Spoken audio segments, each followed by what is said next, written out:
নমস্কার, কালচারাল টকিজের এক নতুন পর্বে আপনাদের সবাইকে স্বাগত। সম্প্রতি তপন থিয়েটারে অনেকের নিবেদনে মঞ্চস্থ হয়ে গেল নাটক ইন সার্চ অফ গডের শীতলা। চলুন দেখে নেওয়া যাক এই নাটকের কিছু ঝলক।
এক অনার্য দেবীর এই ভক্তি পুজো পাওয়ার জন্য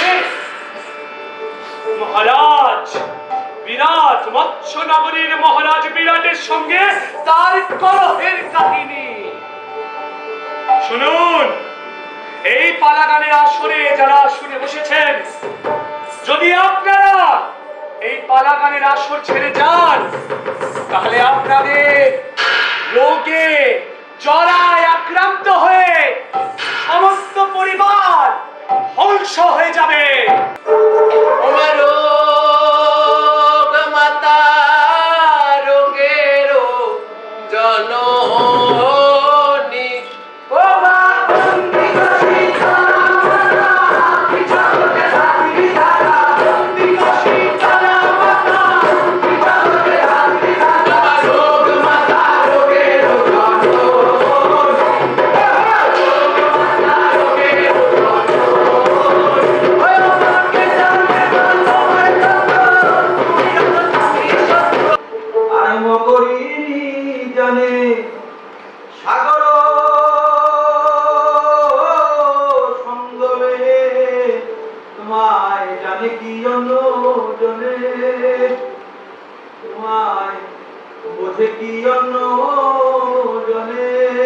আমার আর জগার মধ্যে একটা বিশেষ কিছু আছে।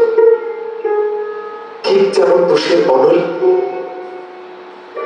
পালায় আমি করতাম দেবী শীতলা, আর জগা করত আমার পুত্র জরাসুর।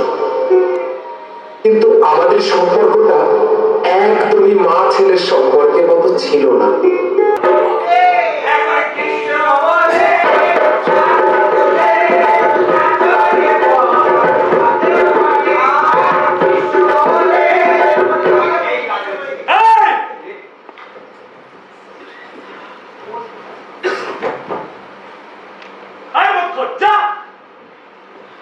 কি হচ্ছে এগুলো? এতগুলো দর্শক বসে আছে, আজ অব্দি বাবা লোকনাথ ওপেরায় এমন হয়নি। যারা যারা যারা বলে নাকি বারে বারে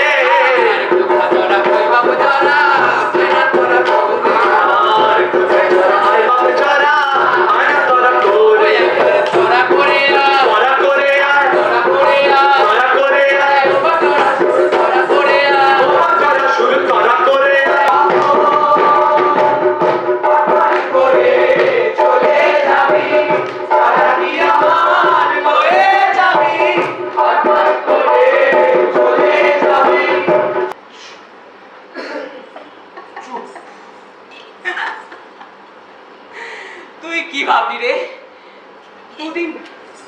দুদিন তোর সঙ্গে পালায় পাঠ করেছে বলে যবে তোর সাথে ঘর বাঁধবে, তোর সাথে সংসার করবে। মায়ের কোপে সে তার 6 পুত্রকে হারিয়েছে, আর তার শূন্য সিংহাসন এখন উত্তরাধিকারী খুঁজে বেড়াচ্ছে।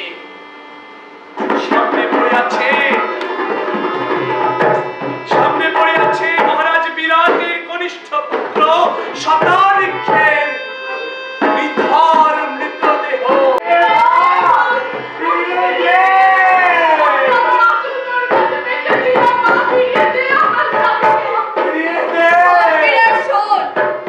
আমি যেমন প্রাণ কেড়েও নিতে পারি, আবার তেমনি প্রাণ ফিরিয়েও দিতে পারি। তাই তোর কনিষ্ঠ পুত্র শতাধিকের প্রাণ আমি ফিরিয়ে দিচ্ছি।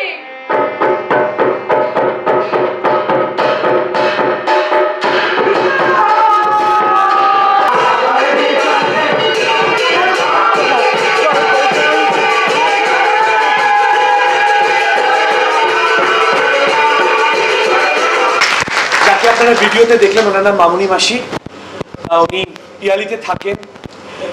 দিনের বেলা কি কাজ করেন সেটা বলার বিষয় নয়, তবে বিকেল বেলা আসলে যে শীতলা পালাকে বাঁচিয়ে রাখার চেষ্টা করছেন, এবং আপনারা যদি তার পাশে থাকেন, এই শিল্পীদের পাশে থাকেন, তাহলে হয়তো এই শীতলা যাত্রা, এই শীতলা পালা, এই শিল্পীরা এবং এই শীতলা পালা দুটোই বেঁচে যাবে।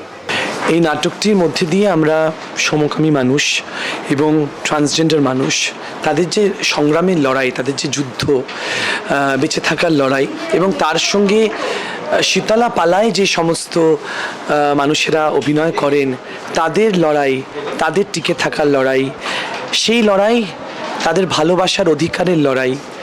এখানে দুই পুরুষকে দেখানো হয়েছে, একজন শীতলার অভিনয় করেন আর একজন যিনি শীতলা যাত্রায় তার ছেলের অভিনয় করেন। এই দুই মানুষের মধ্যে একটি প্রেম কাহিনী গড়ে ওঠে। এই কাহিনী কিন্তু আমাদের তৈরি করা কাহিনী নয়, নিতাই এবং জগাইয়ের কাহিনী। আমরা যখন ফিল্ড ওয়ার্ক করি এই শীতলা পালা নিয়ে, শীতলা পালা শিল্পীদের সঙ্গে দেখা হয়, শ্রী চপল ভাদুরী, মামুনি মাসি, ববি কমলিনী দে এবং বাপি হাওলাদার, এই সমস্ত মানুষ যারা এই শীতলা যাত্রাটাকে বাঁচিয়ে রাখার চেষ্টা করছেন, তাদের সঙ্গে দেখা করে, তাদের সঙ্গে কথা বলতে বলতেই আমরা এই নিতাই এবং জগাইয়ের গল্প খুঁজে পাই, এবং সেখান থেকেই আমাদের এই নাটকের উৎস, সেখান থেকেই এই নাটকের সৃষ্টি। তো এটাই এই নাটকের বার্তা। সমাজে সবাই সমান অধিকার পাক, ভালোবাসার, বিয়ে করার, একসঙ্গে থাকার এবং সমান মর্যাদা পাক, এটাই।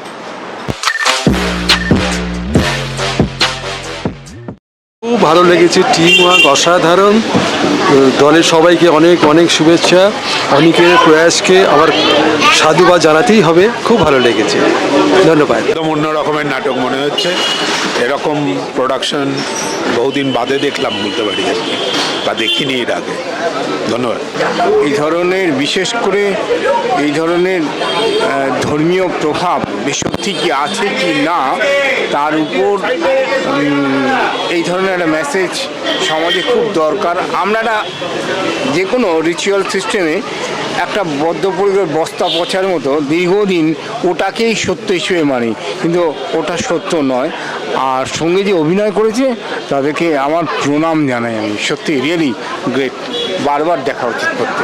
বর্তমান প্রজন্মের কাছে এটা একটা আইডল উদাহরণ হয়ে থাকার মতো বলা হয়েছে। আমার ভীষণই ভালো লেগেছে এবং চাই এর উত্তরোত্তর উন্নয়ন এবং যাতে আরও ভালো করতে পারে, তার জন্য অনুরোধ রেখেছি ওদের কাছে। কোনো ঘোরের মধ্যে আছি আমি, মানে খুব খুশি হয়েছি যে আমি দেখতে পেয়েছি, সুযোগ পেয়েছি এই নাটকটা দেখ, ভীষণ ভালো, আরও হোক, আরও শো হোক। ভালো লেগেছে, ভালো লেগেছে। আর বিশেষ করে এই মাসে, আর এটা তো অফকোর্স প্রাইড মান্থ চলছে, সুতরাং এই মাসে এই বিষয়টা নিয়ে যে চিন্তা ভাবনা করে, যেই বিশেষ শীতলাকে নিয়ে, এবং নট অনলি দ্যাট, যে ট্রান্সজেন্ডার মানুষদের নিয়ে যে তাদের জীবন কাহিনী নিয়ে যে কথা বলা এবং সেটাকে সবার সামনে প্রদর্শন করা, সেটা নিয়ে তো আমার ভীষণভাবেই ভালো লেগেছে। আর একটা কথা, যে এই গ্রাম বাংলার পুরনো দিনের ঐতিহ্যকে সকলের সামনে তুলে ধরা, সেটাও আমার খুবই ভালো লেগেছে। এই প্রচেষ্টাটা চালু থাকুক। অনুচিন্তনের সমস্ত প্রোডাকশনই আমি দেখে থাকি এই কারণে, কারণ গৌরব যে ভাবনাটা থেকে কাজ করছে সেই ভাবনাটা এই মুহূর্তে আমাদের জেনারেশন, আমাদের পরবর্তী জেনারেশনের কাছে পৌঁছানোটা খুব দরকার। এই শীতলা পালা যে বিষয়টা, যেটা আমরাই জানি না, আমাদের পরবর্তী জেনারেশন তো আরোই জানবে না, সে একটা রুটেড, বাঙালির একটা রুট এটা, সেটাকে তুলে এনে সেটাকে খুঁজে আবার নতুন করে কিছু করার প্রচেষ্টা। অনুচিন্তনের সবাইকে অসংখ্য ধন্যবাদ। এরকম আরও নতুন নতুন অনেক কিছু দেখতে চাই। Thank you.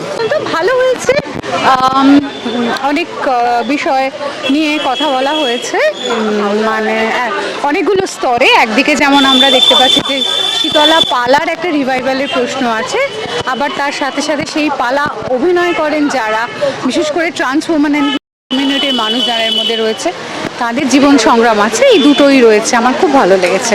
এই প্রথম দেখতে এলাম ওর নাটক, খুব ভালো হয়েছে, খুব ভালো লেগেছে। ন্যাচারাল কিছু দেখছি আর কি, এত বিউটি এক্সপ্রেশন, প্রত্যেকটা জিনিস এত সুন্দরভাবে করেছে না, মানে আমরা অভিভূত, একদম ভীষণভাবে অভিভূত।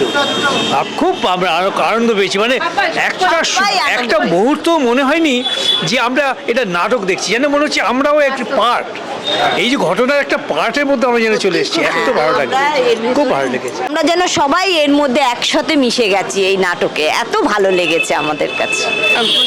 পার্ট দারুণ হয়েছে। পকায়ের কথাটা, পকায়ের তো কথাই নাই, অপূর্ব, দারুণ। এনসিয়েন্ট মানে পুরানো আমাদের বাংলার ঐতিহ্য, তো সেই জায়গায় দাঁড়িয়ে বহুদিন পরে যেটা পালা গান, যেটা আমাদের প্রত্যন্ত গ্রামের হতো, সেই পালা গান, বিভিন্ন পালা গান যেটা আমরা ছোটোবেলায় শুনেছি, সে পালা গান দেখার সৌভাগ্য আমার হয়নি, কারণ তখন অলরেডি গ্রাম শহর হতে আরম্ভ করেছি। আমার ছোটোবেলায় কোনোদিন দেখিনি এই পালা গানটা, এবার আজকে দেখলাম, শুনেছি বা বইতেও পড়েছি, হিস্ট্রি অফ বেঙ্গলি লিটারেচারে, বিভিন্ন পত্রিকাও দেখেছি, বা মায়ের মুখে, ঠাকুমার মুখে গল্প শুনেছি, কিন্তু আজকে চাক্ষুষ মানে দেখার একটা বিরল সৌভাগ্য আজকে হলাম।